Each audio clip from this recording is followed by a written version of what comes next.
The old house stood on a hill overlooking the town, its darkened windows like vacant eyes staring into the night. Everyone in town knew the stories, whispers of a family who vanished without a trace decades ago, leaving behind only dust and an unsettling silence.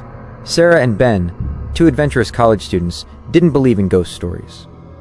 Armed with flashlights and a healthy dose of skepticism, they decided to explore the abandoned house one chilly autumn evening.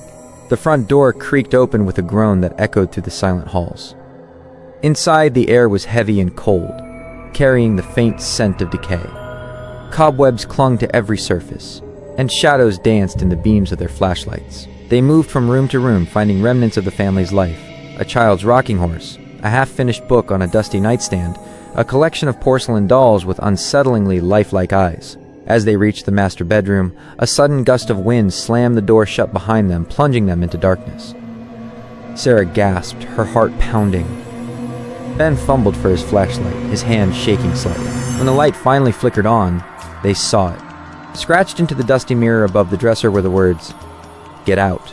The letters looked freshly etched, as if someone had just written them. A cold dread washed over them.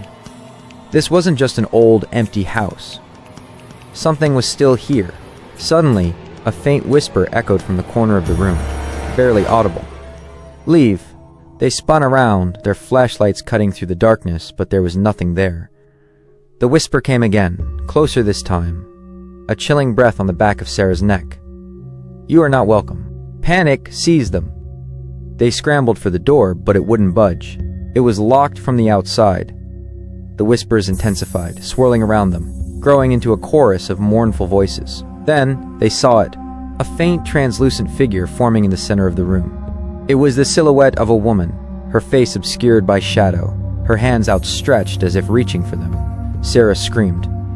Ben grabbed her hand, and they threw themselves against the door, again and again.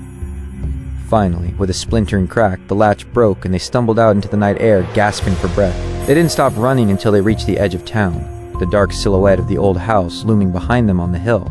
They never spoke of what they saw that night, but the chilling whispers and the image of the shadowy figure haunted their dreams for years to come. They knew, with a certainty that chilled them to the bone, that the old house on the hill was not just abandoned, it was waiting.